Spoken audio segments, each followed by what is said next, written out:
All right, so someone really sent us down a rabbit hole this time. Oh, yeah? Yeah, they want us to tackle socialism. Oh, boy. I know, right? Talk about a topic that always seems to get people going. Yeah, no kidding. Yeah. It's one of those things that's been debated forever. Yeah, and it always will be, I think. Probably. So to really get into it, we're diving into this YouTube video. Real reason socialism can't work. Whoa, starting strong. I know, right? We've got the transcript, though, so we can break it down. Saying it's always doomed to fail. Eventually they all fail. That's what they say. Yeah. But before we jump into the whole doomsday predictions, let's take a step back. Right.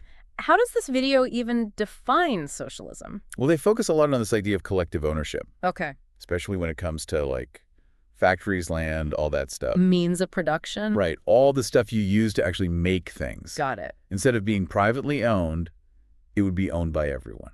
Okay, so less my factory, my rules, and more like our factory, our rules. Like that I think I see where this is going. Yeah. And they make a really big deal about this contrast between the theory of socialism and the reality. Right, because in theory, socialism aims for this classless society. Right. Everyone shares the benefits. But this video is saying that's not how it goes down. Not at all.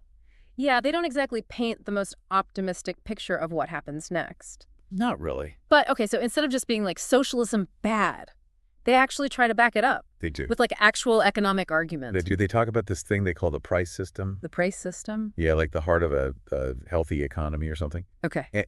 And then they're saying that socialism basically like throws a wrench in the whole thing. Okay, I'm with you so far. But like, honestly, isn't a price tag just some random number puts on something? Well, it's a lot more than just some random number. Okay. It's like this whole system, this information system. Okay. It's how a free market like actually works. Okay. Because prices, they reflect, what people want to buy. Right. And how much of it there is, how much is available. Yeah. So if something's in high demand. Like those headphones. Exactly. Like everyone wants those. Yeah. But there's not a lot of them. So the price goes up? The price goes way up. And stays up. And it stays up. Yeah. Even if we complain about it. Which we do. Oh, yeah, we always complain. But we still pay it. We do. So it's like this weird... Like a tug of war. Yeah, tug of war with like... Buyers on one side. Buyers on one side, sellers on the other. And the rope. Those are the prices. The prices, yeah, going up and down. And it tells everyone what's up. I like that. Yeah. Okay, so high prices, they tell producers. Make more of this. Everybody wants it. Yeah. Even if it means we gotta... Shell out the big bucks. Exactly. Yeah. But then on the flip side... Right, what about when the price is super low? What does that tell us? That's like the opposite signal. Okay. It says, oh, maybe you made too much of that. Nobody wants this thing. Exactly. Interesting. Or maybe people just don't care that much about it anymore. Yeah. Like it's not as popular as it used to be. Okay, so it's self-regulating. Exactly. It's constantly adjusting. Based on what we're all doing. All those millions of little choices we make. Wow. Yeah, when you put it that way, it's kind of amazing. It is kind of amazing. That it works at all. Right. Like, you'd think it'd be chaos, but it's not. Okay, so back to this video's argument. Right. They're saying that socialism messes this whole system up.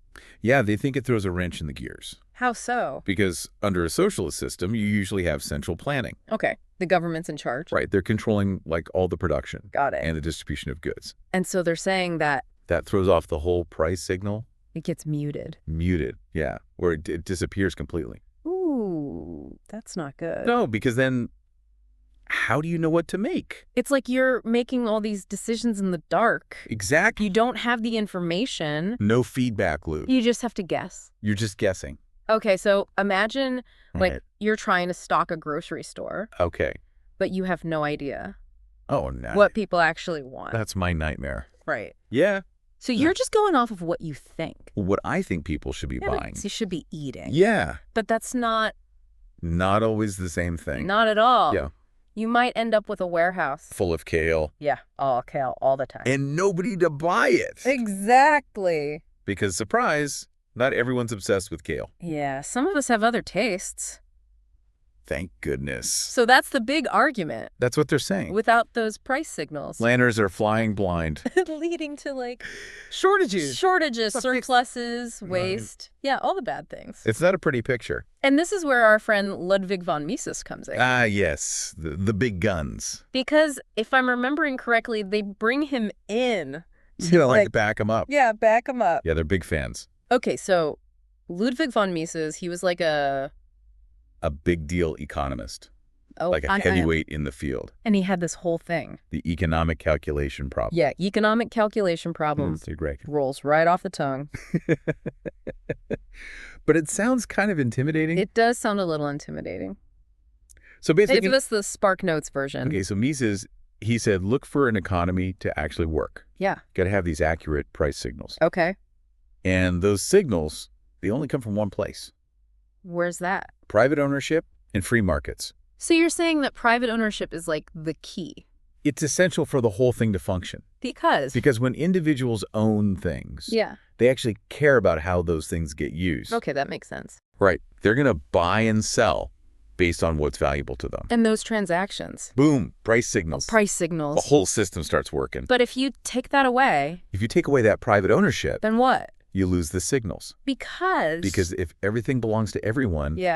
Nobody really owns anything. So nobody cares. Not as much. As if it was theirs. Exactly. Wow. And without those guideposts, those price signals... It's impossible to plan. Nearly impossible. It's like trying to navigate... A maze in the dark. Blindfolded. As you said. You might get there eventually. But you're going to bump into a lot of walls. You're going to waste a lot of time and energy. Okay, so this economic calculation problem, this is like the fatal flaw. That's what they say. In any socialist system. At least according to this video. And Ludwig von Mises. Right. But to play devil's advocate a little bit. Always good to get both sides. Isn't this just one way of looking at it? Of course. Like, I'm sure there are other economists who would say. Oh, there are tons. That this whole economic calculation problem isn't. The be-all and end-all. Yeah, exactly. It's complicated. Economics always is. So we've got this video. Laying out this pretty dire warning about socialism. Yeah, they think it's doomed. Saying it can't be efficient. Because of this whole economic calculation problem. No price signals, no party. But let's bring it back to our listener for a second. What are the takeaways here? So we've got this video laying out this pretty dire warning about socialism, saying it can't be efficient because of this whole economic calculation problem, no price signals, no party. But let's bring it back to our listener for a second. What are the takeaways here? Well, they really want us to remember that this problem they're talking about is not just some like abstract theory. Right. They're saying it actually explains, like in the real world, why this happens. Why what happened? Why when governments try to put these socialist policies into practice, it often blows up in their face. Like, what do you mean blows up? Like you see shortages, long lines for basic stuff. No, right. And it can really stifle innovation, like nobody wants to come up with new ideas. Because if you don't have those price signals telling you what people want, you end up with this like mismatch. Between what? Between what's being produced and what people actually need and want to buy.